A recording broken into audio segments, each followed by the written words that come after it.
Now recording. Wop wop wop. Okay, I'm gonna try not to butcher this today. I might butcher it, but I'm gonna try not to. So, hey, Phobos, sisters, brothers, and others, I'm Jinx. I'm clueless. And this is Sisters of the Macabre. I'm over here trying not to laugh because, Q, you're not gonna like me today. I have been warned by you multiple days. Yeah. You're not gonna like what I have to talk about today.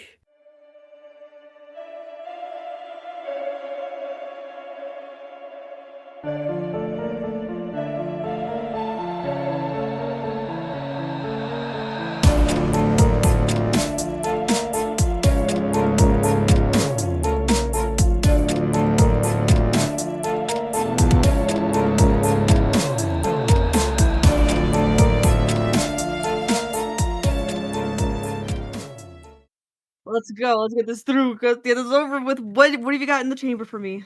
Hang on, wait a minute. Press the I gun against my head. I want to What's in the turn chamber? on. Give me a second. I want to turn on our cameras really quick. Just let me get my Oh second fuck! screen. Come I on. want to see. I It's want to that see. bad. I don't think it's that bad. I just want to see. You want my genuine reaction? It's I that bad. do. I It's want your that bad. genuine reaction. Do you remember in the holidays episode when we talked very lightly about creepypastas and how you like them as long as I didn't talk about them as if they were real?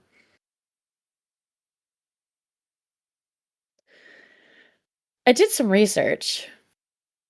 I And like them, but my only thing is that people use it as factual information. but yeah, I did some research, and it turns out that some of them were actually based on true stories. Are you fucking kidding me? After I just said that. There it is, my foot in my mouth. Firmly No, place and shove foot into own mouth.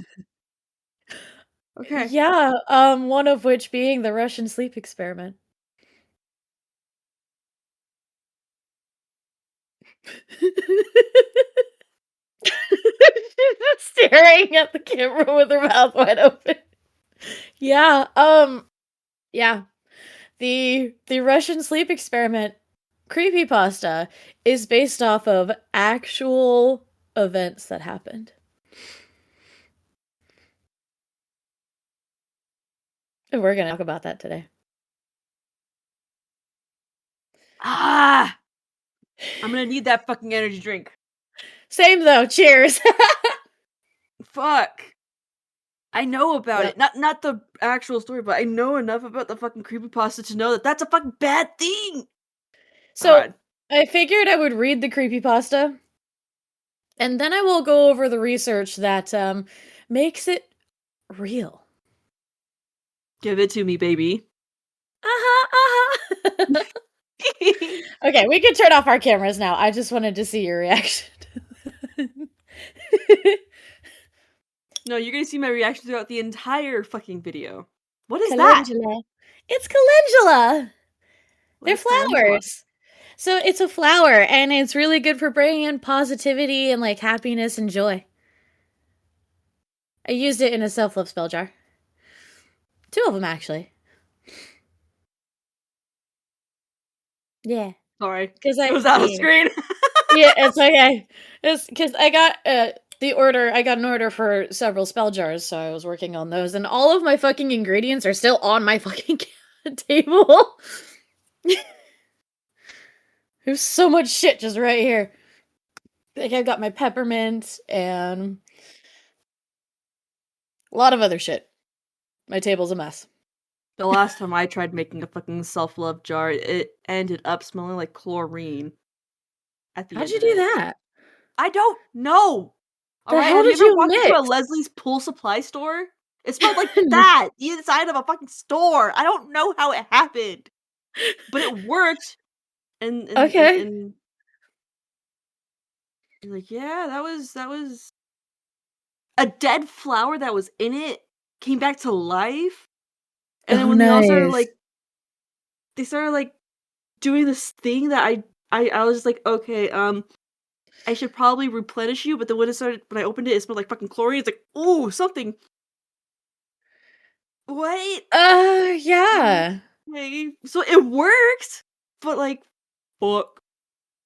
Yeah, a couple years back when I first started making spell jars, the I would use like flowers and things like that. And I still do. I use like flowers and herbs and things like that. I made my sister's spell jars. They were self-love spell jars, and they straight up started to mold over, which makes sense. They're very hard on themselves. So self-love is not easy for them. We're just talking about this shit, so I mean it's fine. But like it's very normal. Which is unfortunate. We're going to talk about the Russian sleep experiment today. And what actual experiment? And I want you to think We're about gonna this talk for a about what second. is real and what is And what is not. fiction, right? Yeah. Yeah. Yeah. So I'm going to go through the actual creepypasta. I'm going to read the creepypasta. And then I'm going to go into my script that I'm talking about. That has to do with all of that. I want you to take a guess, though. I want you to take a guess right now for which country you think did this and which scientists, like what country the scientists were from. Well, it says Russian sleep experiment. So I But am that's the name of the creepypasta. yeah, it's like I'm inclined to believe that they garnered some truth from it, but I'd have to say America. Okay. And where do you think the That scientists were sounds from? like some shit that they would pull. Is like, oh, let's do like a sleep experiment, see how long people can go without sleep. Well, yeah, and Fucking just like there's a thing. ring people for everything that they're worth. Like ring them fucking Mhm. dry. It Mhm. sounds like something that they would do. That is a very American thing to do, yes. It's a very pessimistic view, Mhm. and I'm typically an optimist. I'm a pessimist. I'm a pessimistic optimist. I expect the worst, but I'm okay with the, with the best. I am cynically open-minded. There we go. Yeah. Yeah. Yeah. You've heard of the Russian sleep experiment creepypasta. I did a presentation on it. Well, not really. I had a base a dystopian or utopian society around it, and I picked dystopian. Of course you did. Yeah. That makes perfect sense. You know, they said the gas would keep them awake. They said it wasn't toxic. They said no one would be harmed. By the fifth Toxic day, boyfriend. no one was screaming anymore. Huh? Said the toxic boyfriend. It won't hurt. You just threw me off my entire fucking groove, dude. Okay, I'll shut up. You I'm threw sorry. off my Sorry. groove. Threw me out the fucking window. Where's the groove? I'm sorry. It's I'll drink okay. when I have to talk, okay? Sorry. I was trying to be dramatic and you fucking ADHD all over the place. I was being an ADH nuisance. That's fine. That was funny. I'm not mad. I was like, dude. I'm sorry. I'm sorry. I couldn't help myself. It's fine. I'll take a swig if I have to talk. It's fine. It's literally, it was what? 1, 2, 3, 4, 6 lines. You couldn't let me get through 6 lines. You're as bad as your wife when you had Leo send me that voice message. She couldn't give me 15 seconds. That was funny. And now I have to keep it in because we're laughing about it, and it was funny. So, like, I can I'm make not mad it. about it, I promise. Huh? I could put it in the blooper reel. Either way, I'm not mad. That was funny. It was just like, yeah. Neither you nor your wife can give me 15 fucking seconds.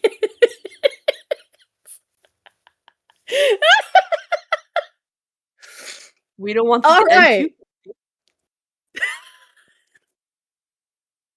Well, neither of you will even let it happen. You'll just edge me.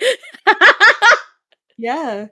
It makes the it makes the climax that much better and sweeter. Fair. I was gonna add to that, but I don't think you want me to, so I'm just not going to. Focus. Focus.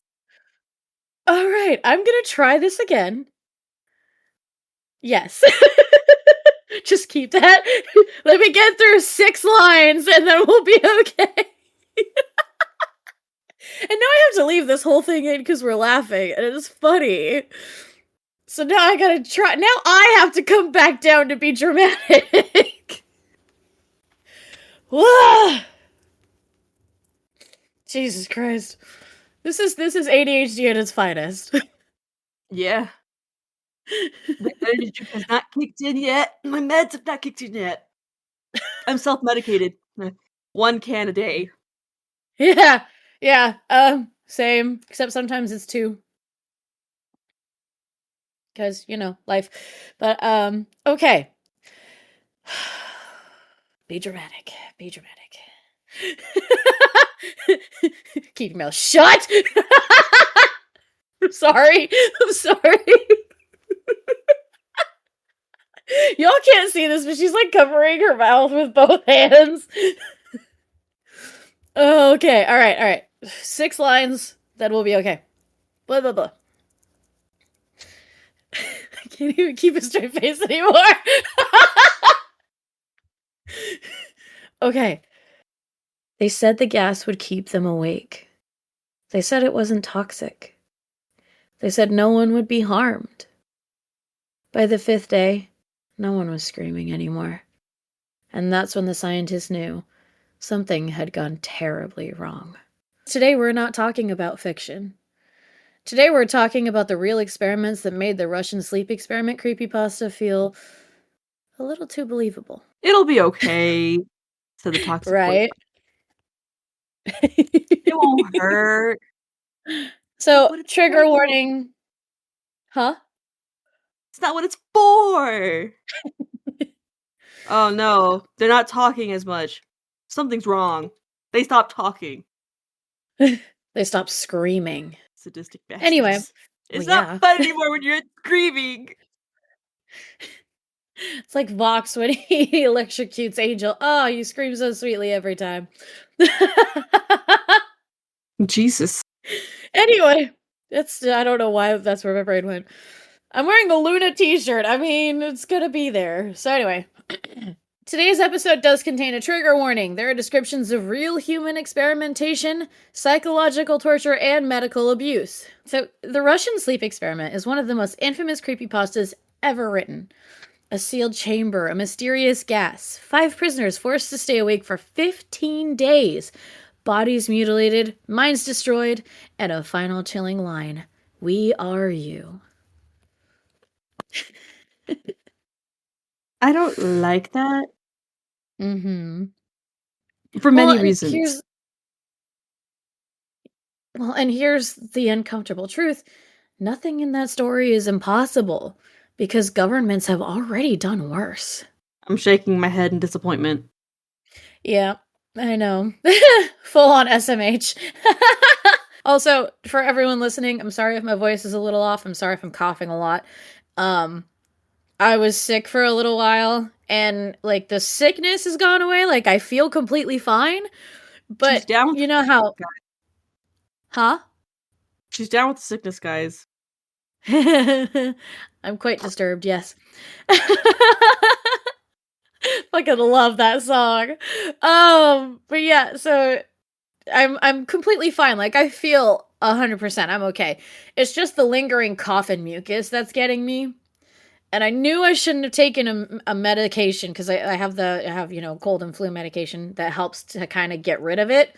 And it helps you cough and, get rid of it a lot. But I shouldn't have taken it before I did this. Because now I'm going to be, like, having to blow my nose and cough and be gross all the way through this, so. Sorry in advance. I'll try to edit out as much of those as possible. Russian researchers in the late 1940s kept 5 people awake for 15 days using an experimental gas-based stimulant. They were kept in a sealed environment to carefully monitor their oxygen intake so the gas didn't kill them, since it was toxic in high concentrations. This was before closed circuit cameras, so they had only microphones and 5-inch thick glass porthole sized windows into the chamber to monitor them. The chamber was stocked with books, cots to sleep on, but no bedding, running water and toilets, and enough dried food to last all 5 over a month. The test subjects were political prisoners deemed enemies of the state during World War II. Everything was fine for the first 5 days. The subjects hardly complained, having been promised, falsely, that they would be freed if they submitted to the test and did not sleep for 30 days. Their conversations and activities were monitored, and it was noted that they continued to talk about increasingly traumatic incidents in their past, and the general tone of their conversations took on a darker aspect after the 4-day mark. Oof. After 5 days, they started to complain about the circumstances and events that led them to where they were, and started to demonstrate severe paranoia. They stopped talking to each other and began alternately whispering into the microphones and one-way mirrored portholes. Oddly, they all seemed to think they could win the trust of the experimenters by turning over their comrades, the other subjects in captivity with them. At first, the researchers suspected this was an effect of the gas itself. After 9 days, the first of them started screaming. He ran the length of the chamber, repeatedly yelling at the top of his lungs for 3 hours straight. He continued attempting to scream, but was only able to produce occasional squeaks. So he lost his voice. Oof. The researchers postulated that he had physically torn his vocal cords. Ooh. The most surprising thing about this behavior is how the other captives reacted to it. Or rather, didn't react to it. They continued whispering to the microphones until the second of the captives started to scream. The 2 non-screaming captives took the books apart, smeared page after page with their own feces, and pasted them calmly over the glass portholes. Ew. I wouldn't want people that put me in that situation to see me suffering. Yeah, no. I would not be pleased with that. But the screaming promptly stopped. Shut up. What is it with me and S's today? I gave you my lisp and I'm sorry. It's okay. It was not you. It's my stutter. After 3 more days passed, the researchers checked the microphones hourly to make sure they were working, since they thought it impossible that no sound could be coming from 5 people inside. The oxygen consumption in the chamber indicated that all 5 must still be alive. In fact, it was the amount of oxygen 5 people would consume at a very heavy level of strenuous exercise. On the morning of the 14th, the researchers did something they said they would not do to get a reaction from the captives. They used the intercom inside the chamber. Hoping to provoke any response from the captives they were afraid were either dead or vegetables, because they couldn't see. They took the books and, covered the portholes. They announced, "We are opening the changer." Fuck, what the fuck? Okay, stop. Brain. Chamber. You know that word. There is no N, there is no G. Where did you get an N and a G out of an M and a B? You might have had a spoonerism and flip some letters around. I do that all the time. It's dyslexia, yeah. I know. Garlic Parmesan was what I ordered one time at Buffalo Wild Wings. Garlic Parmesan. The waiter did not catch it until I corrected myself.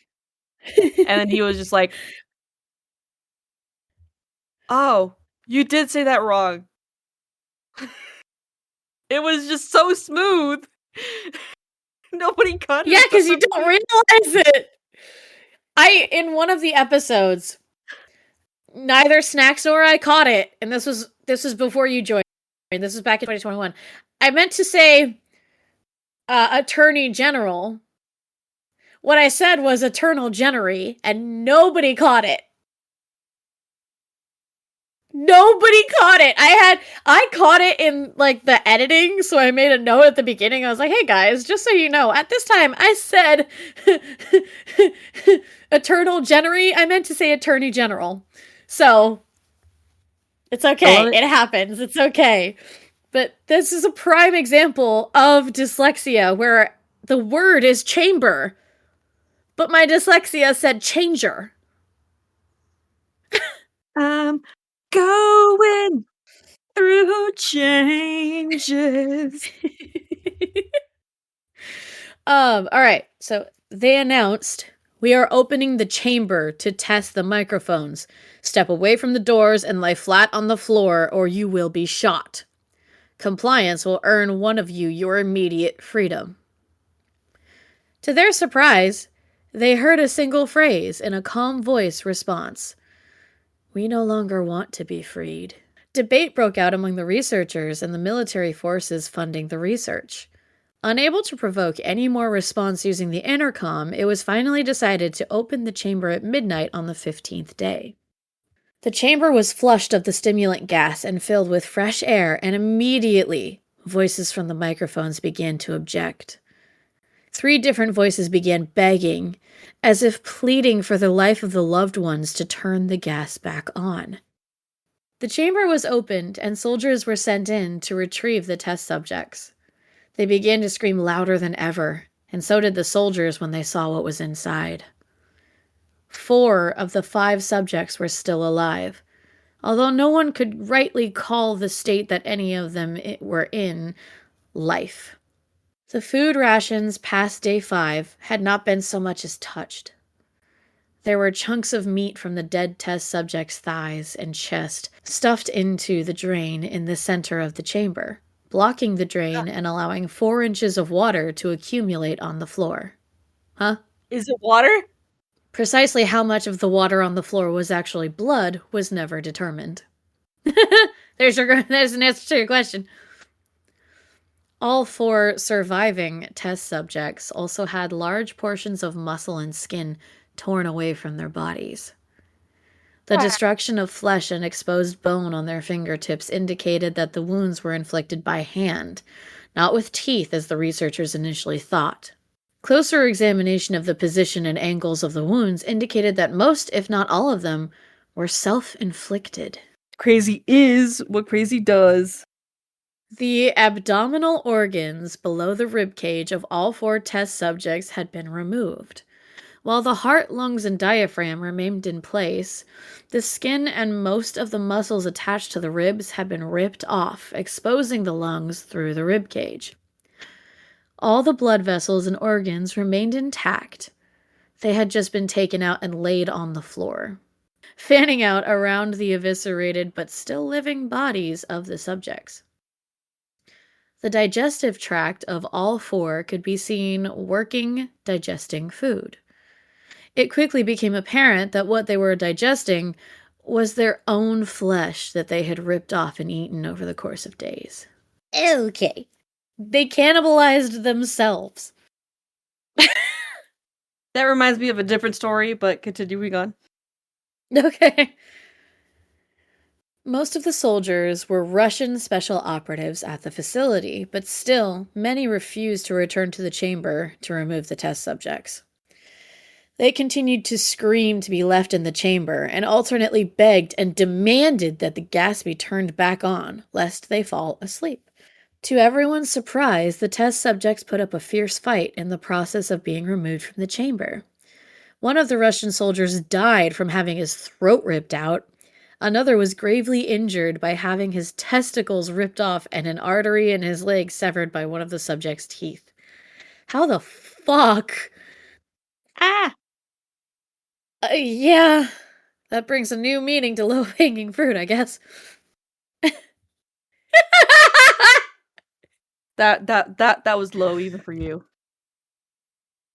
I'm not gonna make the joke I was gonna make. Anyway, another 5 of the soldiers lost their lives, if you count ones that committed suicide in the weeks following the incident. In the struggle, one of the 4 living subjects had his spleen ruptured and he bled out almost immediately. Oof. The medical researchers attempted to sedate him, but this proved impossible. He was injected with more than 10 times the human dose of a morphine derivative and still fought like a cornered animal, breaking the ribs and arm of a doctor. The heart was seen to beat for a full 2 minutes after he had bled out, to the point there was more air in his vascular system than blood. Even after it stopped, he continued to scream and flail for another 3 minutes, struggling to attack anyone in reach and just repeating the word more over and over, weaker and weaker, until he finally fell silent. That gas fucked them up. Yeah. The surviving 3 test subjects were heavily restrained and moved to a medical facility. The 2 with intact vocal cords continuously begging for the gas, demanding to be kept awake. The most injured of the 3 was taken to the only surgical operating room that the facility had. In the process of preparing the subject to have his organs placed back within his body, it was found that he was effectively immune to the sedative that they had given him to prepare him for the surgery. He fought furiously against his restraints when the anesthetic gas was brought out to put him under. He managed to tear most of the way through the 4-inch wide leather strap on one wrist, even through the weight of a 200-pound soldier holding that wrist as well. It took only a little more anesthetic than normal to put him under, and the instant the eyelids fluttered and closed, his heart stopped. In the autopsy of the test subject that died on the operating table, it was found that his blood had triple the normal level of oxygen. His muscles that were still attached to his skeleton were badly torn, and he had broken 9 bones in his struggle to not be subdued. Most of them were from the force his own muscles had exerted on them. How the fuck do your muscles break your bones? It can happen. Oh, yeah. The second survivor had been the first of the group of 5 to start screaming. His vocal cords destroyed, he was unable to beg or object to surgery, and he only reacted by shaking his head violently in disapproval when the anesthetic gas was brought near him. He shook his head yes when someone suggested reluctantly that they try surgery without anesthetic, and did not react for the entire 6-hour procedure of replacing his abdominal... Why? It's replacing his abdominal... Fucking stop, Stutter! Jesus Christ! It's okay. The organs in his stomach. The organs in his stomach. And attempted to cover them with what remained of his skin. I don't know why I can't say abdominal. Abdominal. I know what the word is. But for some reason, my brain is going abdominal and abominable. It's He's not a snowman! Huh? It's better than what I've heard. I've heard people pronounce it abominable. Oh, Jesus. The surgeon presiding stated repeatedly that it should be medically possible for the patient to still be alive. One terrified nurse assisting the surgery stated that she had seen the patient's mouth curl into a smile several times whenever his eyes met hers. When the surgery ended, the subject looked at the surgeon and began to wheeze loudly, attempting to talk while struggling. Assuming this must be something of drastic importance, the surgeon had a pen and a pad fetched so the patient could write its message. It was simple. Keep cutting. The other 2 test subjects were given the same surgery, both without anesthetic as well, although they had to be injected with a paralytic for the duration of the operation. The surgeon found it impossible to perform the operation while the patients laughed continuously. Once paralyzed, the subjects could only follow the attending researchers with their eyes. The paralytic cleared their system in an abnormally short period of time, and they were soon trying to escape their bonds. The moment they could speak, they were again asking for the stimulant gas. The researchers tried asking why they had injured themselves, why they had ripped out their own guts, and why they wanted to be given the gas again. Only one response was given. I must remain awake. All 3 subjects' restraints were reinforced, and they were placed back into the chamber, awaiting determination as to what should be done with them.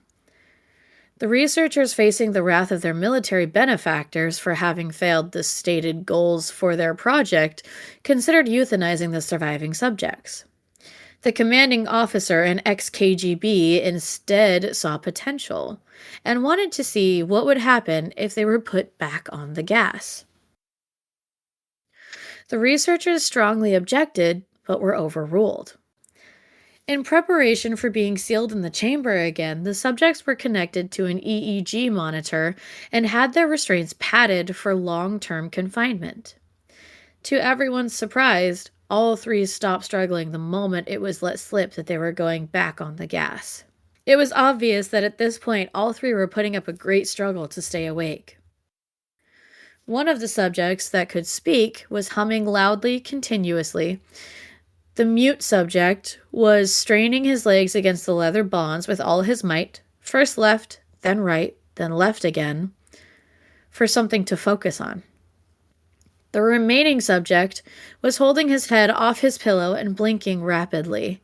Having been the first to be wired for the EEG, most of the researchers were monitoring his brainwaves in surprise. They were normal most of the time, but sometimes flatlined inexplicably. It looked as if he were repeatedly suffering brain death before returning to normal. As they focused on papers scrolling out of the brainwave monitor, only one nurse saw the eyes slip shut at the same moment his head hit the pillow. His brainwaves immediately changed to that of deep sleep, then flatlined for the last time as his heart simultaneously stopped. The only remaining subject that could speak started screaming to be sealed in now. His brainwaves showed the same flat lines as one who had just died from sleep. Well, from falling asleep. The commander gave the order to seal the chamber with both subjects inside, as well as 3 researchers. Ooh, that's not good. One of the named 3 immediately drew his gun and shot the commander point blank between the eyes, then turned the gun on the mute subject and blew his brains out as well. Jesus, okay. I send. He pointed his gun at the remaining subject, still restrained on the bed, as the remaining members of the medical and research team fled the room. I walked in here with the man strapped to the table. "What are you?" he demanded. "I must know." The subject smiled. "Have you forgotten so easily?" the subject asked. "We are you. We are the madness that lurks within you all, begging to be free at every moment in your deepest animal mind. We are what you hide from in your beds every night. We are what you sedate into silence and paralysis when you go to the nocturnal haven where we cannot tread." The researcher paused, then aimed at the subject's heart and fired. The EEG flatlined as the subject weakly choked out, "So nearly free." And that is the experiment that should have stayed asleep. That is the Russian human experiment. The Russian sleep experiment. Okay. Yep. So, now we're going to talk about the real life shit. Okay. Sleep deprivation is a weapon. Sleep is not optional. It's a torture method. Exactly. After 24 hours, judgment collapses. After 48 hours, hallucinations begin. After 72 hours, paranoia sets in. And beyond that, the brain literally starts eating itself alive. Militaries learned this early. By World War II, sleep deprivation wasn't just a side effect. As you said, it was a tool. Before the Cold War, there were the concentration camps. And at camps like Auschwitz, Nazi doctors conducted forced experiments on prisoners. Sleep deprivation, hypothermia, oxygen deprivation, and extreme stress endurance being just a few. Prisoners were kept awake until collapse and then revived only to be kept awake again.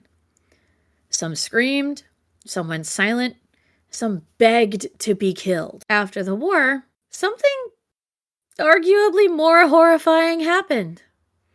The scientists didn't disappear. They were recruited.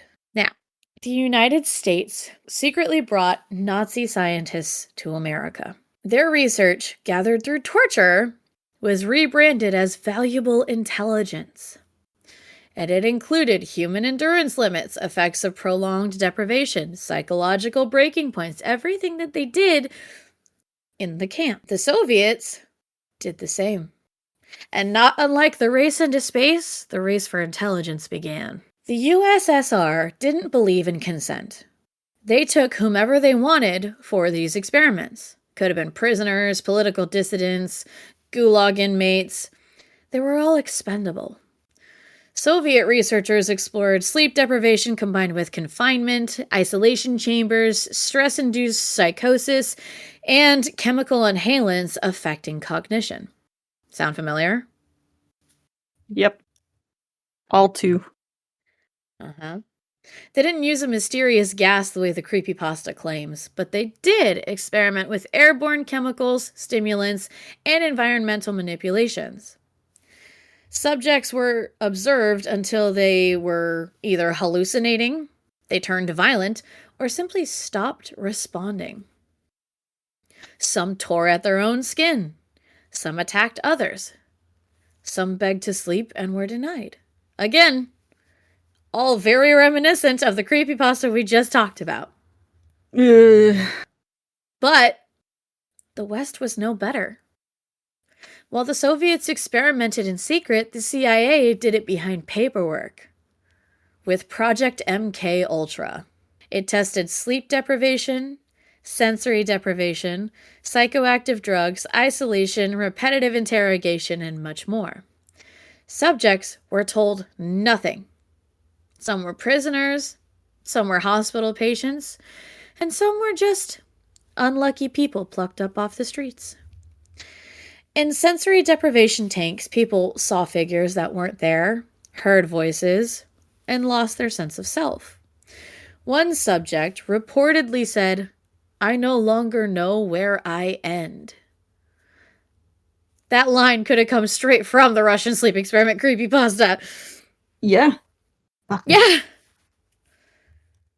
The sealed chamber is not fiction. Both Soviet and Western programs used observation rooms, soundproof cells, one-way glass, and subjects cut off from time. No clocks, no windows, no human contact.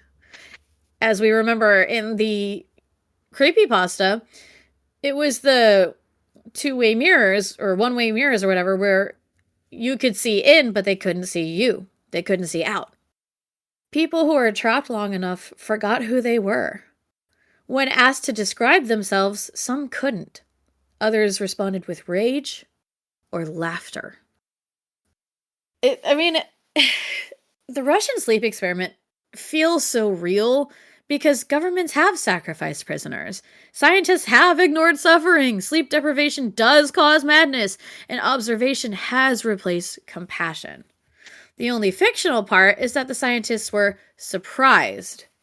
In real life, they knew exactly what they were doing. Strip away sleep, strip away identity, strip away humanity, and all that remains is us. The Russian sleep experiment isn't a warning about science gone wrong.